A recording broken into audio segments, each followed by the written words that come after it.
name is Jeffrey Hansen. I'm an engineer from the University of Minnesota and an international business consultant. There are certainly pros and cons. The pros are that you mentioned you really do have the possibility of expanding out your customer base, potential size of your markets. The U.S. is a big market, but there are many other big markets out there that can be very attractive. Cons, yeah, it's more complicated to go beyond your borders.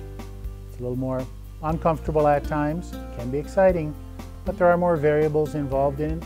Anytime you go into additional new markets, it adds some complications. And if you're astute about it and study those markets well, then you really minimize any real negative impacts of it. But in that there are lots of different foreign markets, that's a broad topic. One of the cons is that they are very diverse, varied, and you must select carefully which ones you want to be entering into. I think really marketing in Brazil or in any foreign market is in many ways very similar to the basics here. You need to understand your clientele. You need to understand your audience that you're marketing to. What is the message you want to get out to them? How can you effectively communicate to them? When you go to a country such as Brazil or any other country that speaks a different language, you naturally have a language issue to deal with. It's much like if you want to market to the skateboard crowd. You better speak their language. If you want to do it to Brazil, you better be able to speak their language, handle that, and do those things, and understand the culture enough to be able to adapt your products to that environment. That is applicable to any market you go to, be it a foreign one, be it a local one. You have to know your customer. There are differences. I think that there are some basic cultural differences.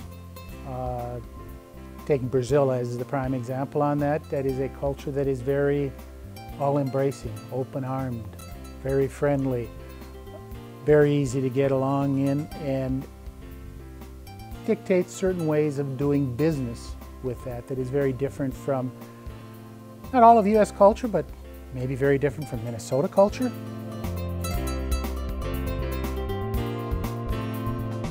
I think one of the things that facilitated my getting in there is that when I traveled worldwide previously, I learned that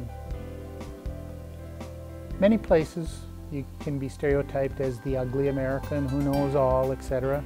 That doesn't go down very well, and which is one of the reasons why I went and studied outside the U.S. before going there, and went in really with the consciousness of wanting to adapt to the local culture and economy. In the case of Brazil, that is quite easy because they are very accepting, they're very favorable of Americans, and welcome you in as you are, so long as you don't come across as overly arrogant, trying to teach them too much. Listen, and don't try to be the know-it-all in everything. And I think that is very critical in how you go about business with them. Brazilians in particular, Argentines, maybe even more so, are very sensitive to being respected as equal partners, as equal players. And it is very critical to go in treating your business associates and partners as absolute equals and not with an air of superiority. Just a little reflection further on two of the large economies in South America and their feeling of national pride, feeling that they're doing lots of good things. Brazil and Argentina both have that very deeply ingrained in their nature. Argentina has been a great country over many years, has had a very strong economy at different times, has had some difficult times also. They have considered themselves far more European than South American.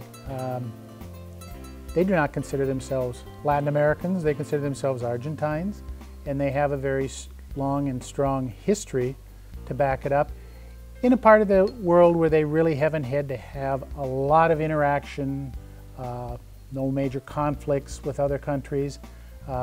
which has built up a long and very strong national pride. Brazil, also being the Portuguese portion of all of South America, has stayed unified through that, has had a great national pride, and really believes that they are building a new superpower, not military-wise, but economically-wise. And both Brazil and Argentina have always had a strong rivalry between them as to who is the better, the stronger, not only in soccer, you know, who's better, Pele or Maradona. That will never be answered, that question. But all those different things build a very strong national pride. And that national pride is something that says, yeah, we think the U.S. is great. It's wonderful. But we're good too. Therefore, it is very important to keep that in a balance and recognize that, and I think also recognize or understand the historic political evolution of these countries and where they've come from and the progress they've made, which is very different than the U.S. history, but is a very rich one and is a very strong one, and on some very stable footing nowadays. That lends them tremendous national pride. Brazil today is probably on the crest of the wave of national pride. They really believe that they're doing most everything right, and they are in a lot of ways. A couple of things that I did, you know, besides the language aspect of it, which is important to understand. Understand basic business protocol, cultures. You know, you got to know, you don't just shake hands there. You got to give 2 or 3 kisses depending on the thing, and you got to do it right, etc. Yes, I made cultural faux pas and mistakes. In learning of the language, you mix up words. A lot of words sound alike. Brazilians trying to speak English get mixed up on certain words. The other way around, we also get mixed up on words, and they can be quite embarrassing at times. I had my fair share of them.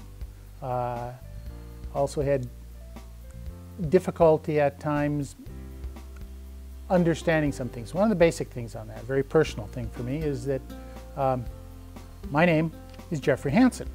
In the U.S., I'm normally called Jeff Hansen, which I would commonly go by here. In Brazil, I couldn't do that. I had to insist on being Jeffrey, not Jeff. Why? In Portuguese, it's very difficult to end a word in F. So I would not be called Jeff, I would be called chefe. And chefe means boss. And therefore, when I was trying to insist on being called Jeff, my employees thought I was insisting on called boss. And that doesn't quite get across the right message. That only lasted for about a year before I learned why they were having that reaction. And then I adopted Jeffrey, which is much easier for them to say, and wouldn't get mixed up with another word. So it does happen. I've seen far worse situations for visitors coming in who are trying to learn a few phrases and a few ideas and different things and then want to use them and haven't really brushed up enough to use them in an appropriate way. It can be embarrassing. You know, in terms of little details to know, there are probably many of them, but one of the most basic ones are hand signals. There are some things that are perfectly okay in one culture that are not okay in another one. Good thumbs up sign is really fine for us here. But when you do the "it's all okay," that's not okay in Brazil. As an example, I one time was there and rushing off to the airport and trying to get a ticket changed. It was late, missed my flight, and the woman behind the counter was helping me tremendously and finally got the ticket changed and all that, and I was able to leave, and I was very grateful, and it was all fine and dandy, and I wasn't speaking much Portuguese, so I was being very thankful to her, and I said, "Now it's all okay." And she cracked up laughing at me. My 2 business partners with me were laying on the ground laughing at me. And I said, "What did I do?" And I learned that that is nothing more than flipping them in the bird. And you don't want to do that to somebody who's just helped you in a very critical situation. Small detail, but please don't do the same thing I did.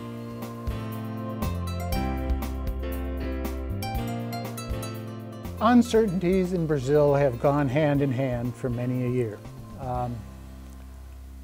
One of the big things that I stress to people now is that there are far fewer uncertainties than there have been in the past. During the time I was in Brazil, dealt with 5 different currencies. How often have you changed your currency here in the US? Well, I saw 5 of them in Brazil. Hyperinflation, 97% in 1 month. Those are uncertainties, and yes, you anticipate them, you try to live with them, you adapt to them. To deal with hyperinflation, you have to be very quick. You have to have a fast computer system. You have to be able to keep up to speed on your costs, etc. Many ways of doing it, but uncertainties are also part of business, and they're not just in foreign markets. The biggest uncertainty that I had that really affected my business in Brazil was at a time I was looking at reselling my company that I had in Brazil back to the company in the US that I had purchased it from, which was the plan all along. We're in the middle of negotiating that. They were down negotiating to prepare a presentation to the board of directors in the US. My secretary called me and said, "Jeff, turn on the TV." I turned on the TV and watched the Twin Towers in New York fall down. Do you think that after 9/11 that company went through with the plans for this purchase? No, all bets were off. Everything changed in one afternoon.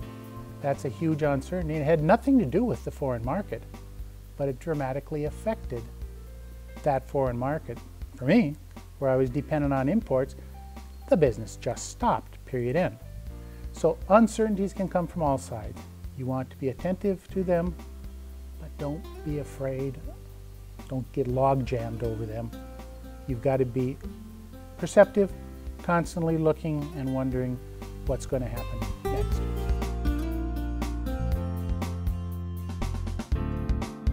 I guess in terms of advice, broaden your horizons, look at many different aspects of things, and don't assume. Don't assume it's one way or the other way. Dig down deep and really find out. As you can see from this, I have a passion for international markets because it's a really broad horizon. There are many things out there to be done, whatever your interests are. Go after them and pursue them. There are many, many, many things to be done. And as you go about those and look, if you happen to be in marketing, looking at markets out there, do not assume. First off, I talked to some groups of students in marketing recently and stressed the point of, to know whether your product is competitive or not out there. You look at the price there and the price here and say, oh, it's double there than it is here. Oh, we must be very competitive. Oh, really? Do you really know why it's double? Because the other side of that same coin is, oh, if you're going to export to here, there's so many taxes on it that I have to double the price there. And so your conclusions, can you operate in that? Can you not operate? Yes, you can if you know the rules. Dig down deep and really find out how the different markets operate and understand it's not just economics. It's culture, it's politics, it's history, it's economics, it's interest rates, not only financial sides, but also all these cultural, historical, and political sides are very important in understanding and to be able to appreciate these other markets. And in that case, there's no end of things that can be done in this world.